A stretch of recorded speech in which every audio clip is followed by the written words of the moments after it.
Good morning, everyone. We're continuing with our discussion of how to work with people based on Swami's wonderful book, The Art of Supportive Leadership. We have been working with, and this is probably our last day, but I never know for sure, on the chapter called Leadership is Intuition Guided by Common Sense.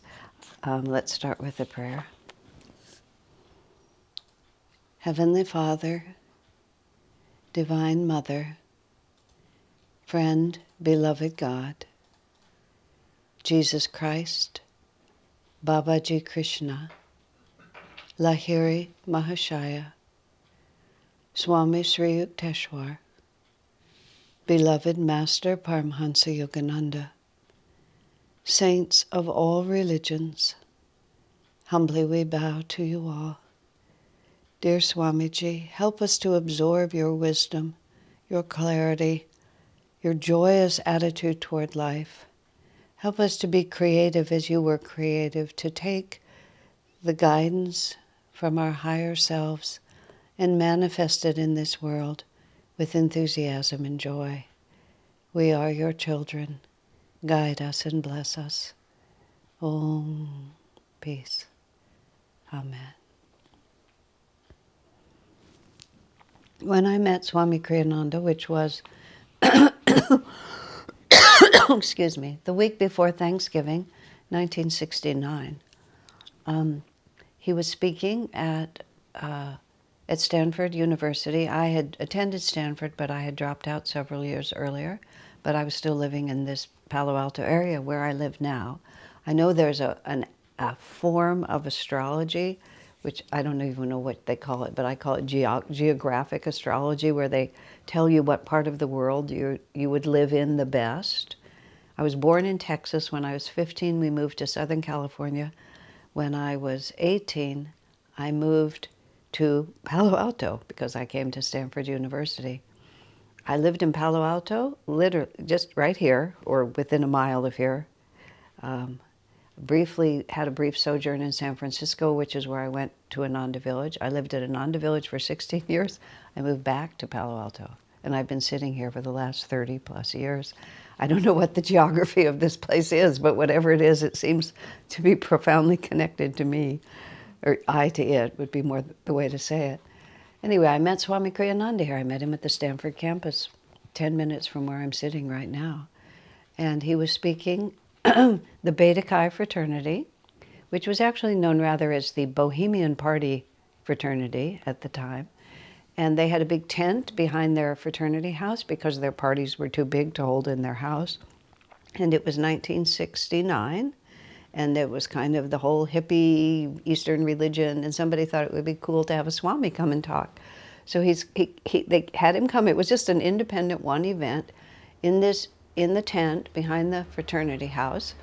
And it was quite a raucous evening, actually. It was sort of like the word I'm going to use is beer hall. I don't know why I think of that, but there was sort of a lot of movement and a lot of hearty talking among all these, whoever they were.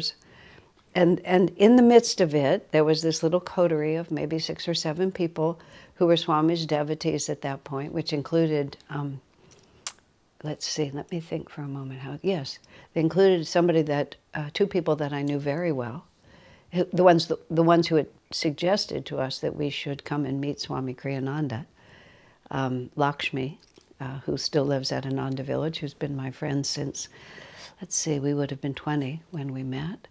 And the little coterie of devotees of Swami, sort of all dressed in white, looking very pious, surrounded by this raucous college crowd. And the group that I was with wanted to be far away from the Swami, so we were literally in the top row of the bleachers. That was what the seating was. At the top row of the bleachers, as far from Swami as we could be in this setting. Later, so much for, oh, my dear disciple, you've come. Later, Swami said, "You were there?" Like that. "You were there?" And he said that was practically the worst night of his life. He said, because it was such an uncongenial atmosphere. And he said, well, at least something good came from it, is how he put it. But we're in this room, and this is 69. Swami's living in San Francisco. He's just gotten the land. He's going everywhere, doing everything he could to make Ananda work. So Lakshmi had said to me, I've met a real teacher and I think you'll like him. Because we were all, our little coterie of people was all exploring self-realization. She had become completely enamored of him, and in fact, soon after that moved to Ananda village. But I don't know if they live there yet. Maybe they already lived there at that point. It's hard for me to remember exactly.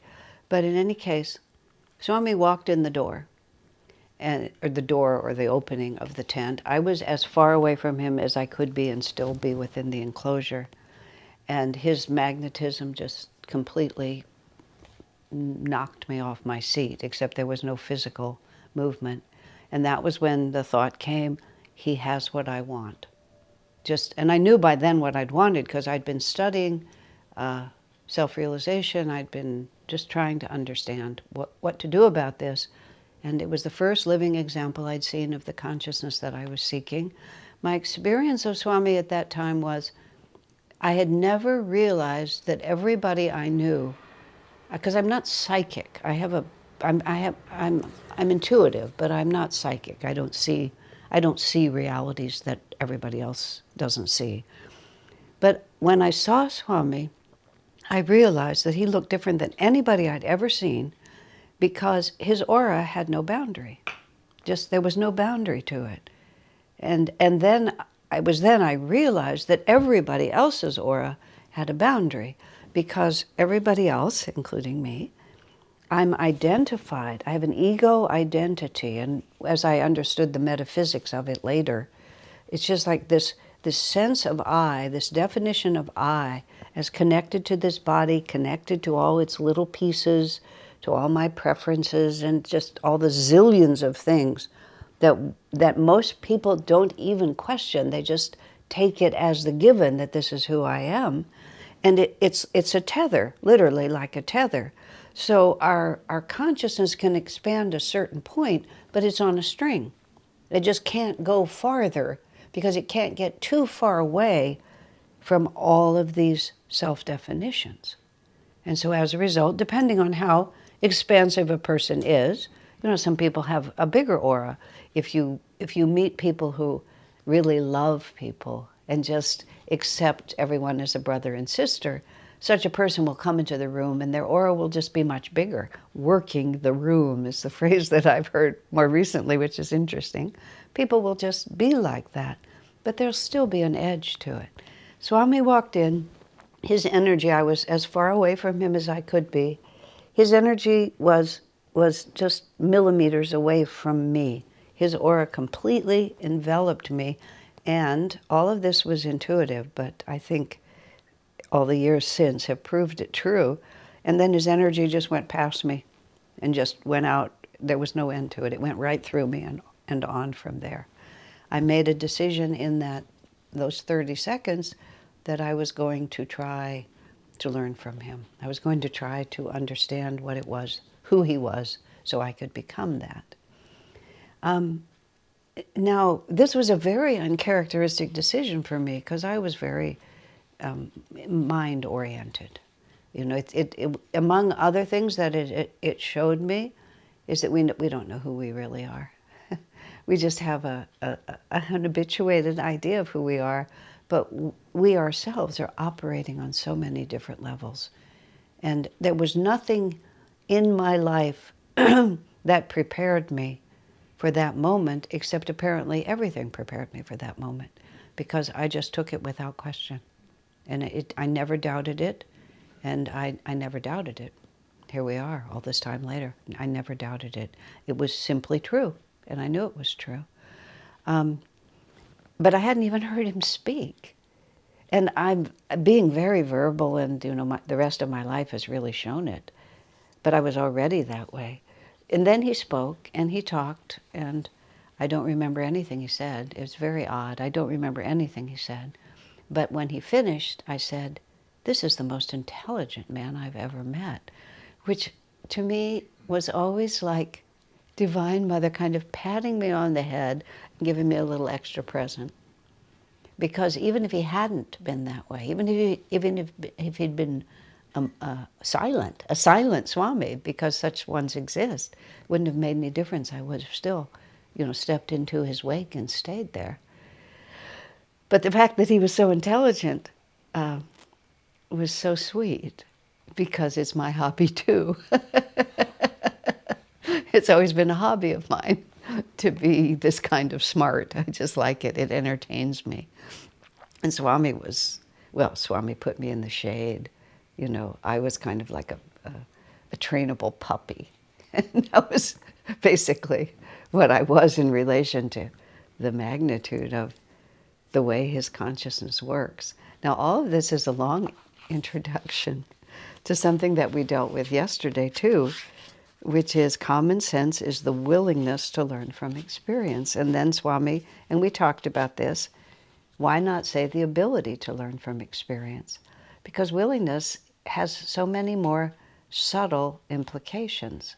And in today's section here, common sense, so exercise. So in willingness to learn, there is openness. That's where we ended yesterday. And I talked a bit about what openness actually means. Common sense, so exercised, doesn't close the door on opportunity, nor does it insist that past experience close doors on whatever hasn't yet been tested. It searches, and this is the line I was enamored by, that we took our title from. It searches the known for guideposts to the unknown. Swami wrote 150 books. This is a tiny one. Some of them, I'm also working with the Gita commentary, which is about, 4 inches thick and weighs a whole lot compared to this one. But Swamiji never wasted a word. Most writers, there's a little bit of filler in what they do.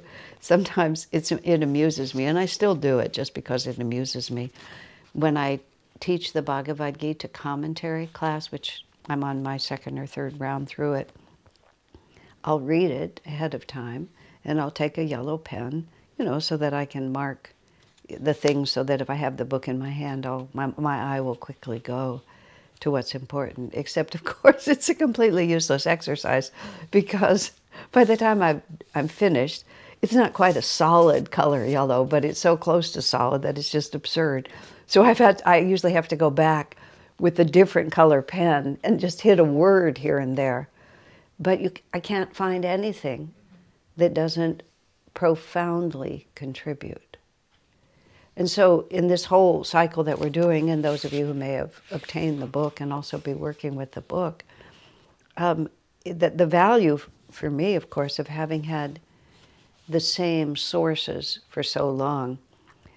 By the end of Swami's life, when he'd written well over 100 books, I remember there was this young girl who had just arrived. As it happened, she was a very small person. And as it happened, they were sitting around our dining room table, which is Swami was often here with an entourage of people. And he started asking her, he was sort of half teasing her, but he was also serious. Have you read the Patanjali commentary? Have you read, I don't know if the Gita commentary was written then. Have you read this book? Have you read that book? Have you read this book? Of his own. And she kept saying, no, sir, no, sir, no, sir. She'd been with Ananda for a year or something like that. Finally, in her defense, I said, Swamiji, this just isn't fair. I said, I've read all these books, but I got to read them one at a time. And then I proposed that if we stacked all the books he's written up next to her, the stack of books would be taller than she was. And it just wasn't, this was all good-natured. I wasn't really defending her in that sense. But it's an overwhelming output. And it's especially an overwhelming output when you look at the quality of it. But Swami just says himself, and he put it very casual, Master wrote them. He said, every word that I wrote, I held it up to the light of my attunement with Master. And so his imprintur is on, Swami said literally, every word he wrote, every note of music that he composed. He never let it stand unless the vibration of it matched Master's vibration. So as a consequence, one can just sort of take a single phrase. Or what I was starting to say, the advantage in my part of, I read everything starting with the path which was the last book he wrote before he had a computer. And I was his secretary. I was his secretary essentially for the duration of the writing of the path, in which I was his manuscript typist, which I was exceedingly sorry when he got a computer, but well, there you have it.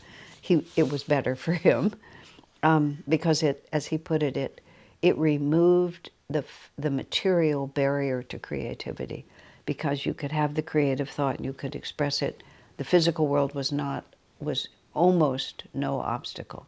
You could type on the computer as fast as you can think, and then you can shift and shift and shift. So you can keep your inspiration doesn't get exhausted by the material manifestation. You can just keep it going. So of course it was the right thing. But I read all these books in manuscript form because Swami had a habit of sending his manuscripts out. Then I've read them over and over. So after you read them over and over, you slow down. And you have the essential understanding. You're not in a hurry to grasp the whole idea. And even more so when I talk like this, which is one of the reasons I love using his books as a book study. The first book study I did, I think it was 25 years ago, was after he published The Hindu Way of Awakening, which is a marvelous book about the difference between the way of belief and the way of awakening. And so that many religions vary in their beliefs, but if it's a true Sanatana Dharma path, meaning the highest wisdom, the way of awakening is always the same. You interiorize the energy, you intensify the energy, and you raise the energy. And it always goes upward through the chakras in the same way. No matter what the words are, the experience is always exactly the same. But I was reading that book, and with all my background with Swamiji, I was still struggling to really understand it. Now, really understand it for me is more than just being able to repeat the words. It's being able to remember them. So I realized if I was having so much trouble with all the context that I had, everybody was going to have that much trouble. So I started essentially what I'm doing now, which is I just open the page on page 1 and go through the whole book and try to find what the words mean. And more than that, Master put it in Whispers from Eternity, in the introduction to Yogananda's book, Whispers from Eternity. He challenges the reader to go beyond paper and ink, is how he called it. Nowadays, because there's so much electronic medium, it seems a little more subtle, but paper and ink. To go beyond paper and ink to the living presence that is the power behind what you're seeing on the paper. Like those words would never have ended up on the paper if there wasn't this whole stream of dynamic energy. In Master's case, in that particular book, he described all those prayers as having been given to him by God. It's very interesting. Master, in this completely impersonal way, said that there's 3 scriptures that he works from. It's the New Testament, the Bible, the Bhagavad Gita, and Whispers from Eternity. He just very casually takes his own creation and puts it with the Bible and the Bhagavad Gita, because he was just the amanuensis. He was just the messenger from God who received the prayers and then made them into paper and ink. But the paper and ink wasn't the point, it was the power behind it. And words are just vibratory symbols that awaken within us states of consciousness. Now, of course, Whispers from Eternity is a particular thing, but when I've worked with Swami's words and paper and ink, which is what we're working with now, he just puts together ideas that you can just spend a lot more time just going inch by inch through them. In fact, when I did book study classes at first, I used to put out a schedule. We'll cover these 10 pages, thinking that people are going to read along. But after I went through the Bhagavad Gita commentary 10 pages at a time, that was the last time I swore I'd never do that again. Because 10 pages is way too many pages. I felt the necessity just to be able to go word by word with an absolutely open-ended calendar. So I come to, let's see what it says. It searches the known for guideposts to the unknown. And this basically is the description of how we learn and how we grow. When I speak as self-evident, I just sail out. I tend to not know where I'm going. I usually know where I'm going to start. At a certain point, a decision has to be made, but I don't know where it's going. I've come to use the vocabulary of jazz musicians. I like the word riff. I riff off of a certain idea because that's just the way it goes. Actors do that also. And in this household, where both the residents and the guests that come in are often very creative people in many different ways, we do a lot of riffing just in the course of life, just starting. My brother trained me in this. He was exceedingly clever. And even as children, he would just start with some creative idea, and then we would just go berserk with it for the longest periods of time. So I was really brought up this way. But, wait just a second, I lost for a second. Oh, yes. And Swami Kriyananda, when he would speak, he was completely extemporaneous. It was a very rare occasion, and only for a very special reason, that he would ever have notes, because the moment that he was in was unique in all of time and space. So how could he know until he was there what it was that he was supposed to do? And he trained us all to do that. That's one of the unique trainings that Nanda speakers have. I learned this when I was traveling for a time, and I was often being hosted by other people's churches. This was in the early 80s, before everything was as well established for Ananda as it is now. And I would meet wonderful clergy for other denominations. And they were taught very carefully how to prepare a talk.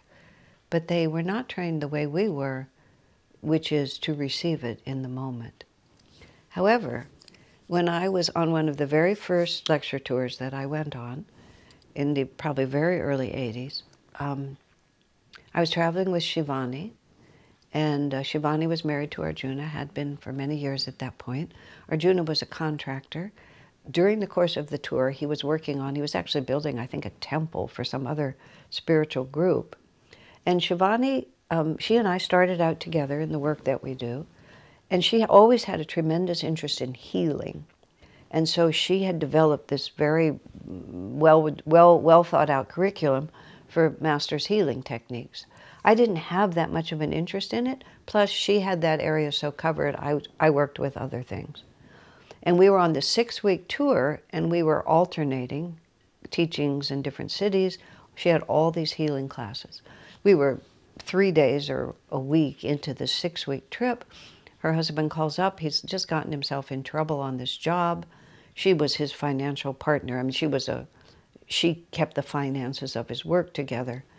So she just had to leave. She had to go help him, which was exactly right. I was left with her program.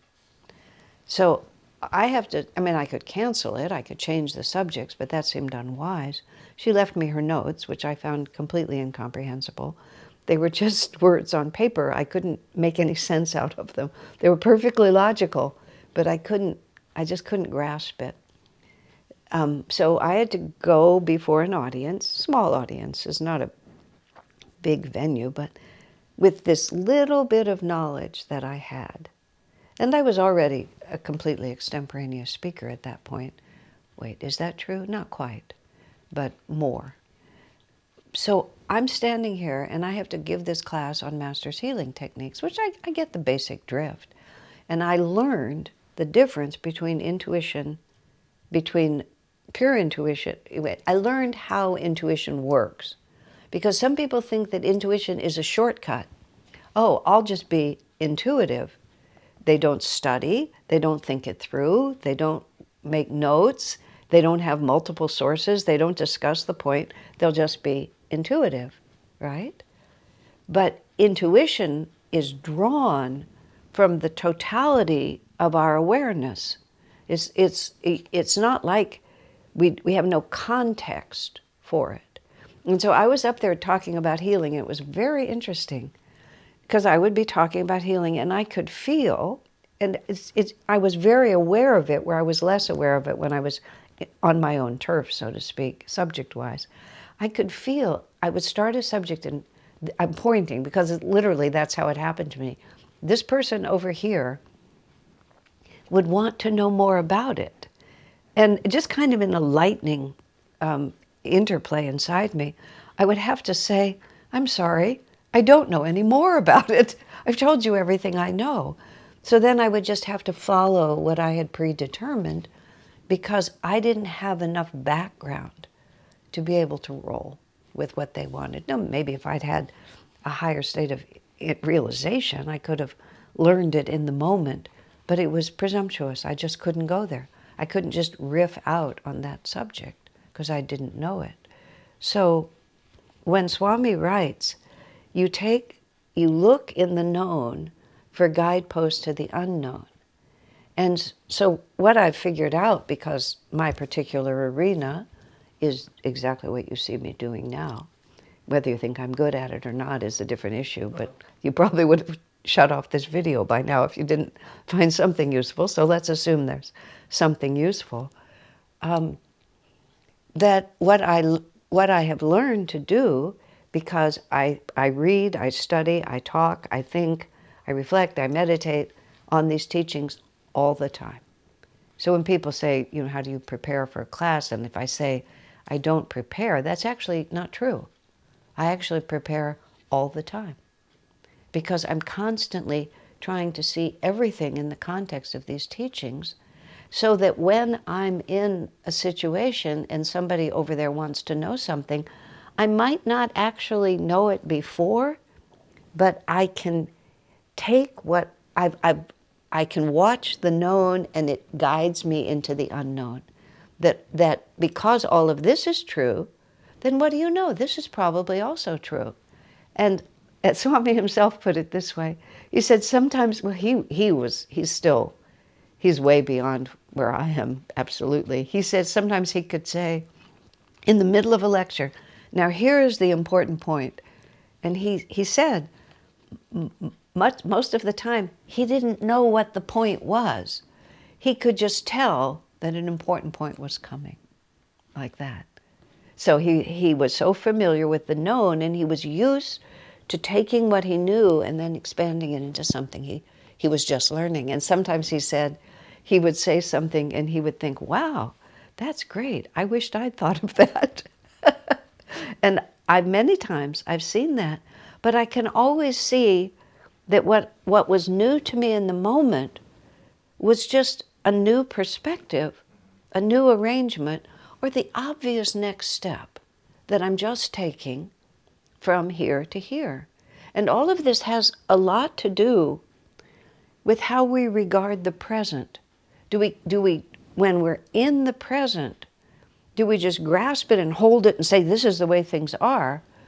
Or do we perceive life itself as a flow of energy? You see, that's what this is about.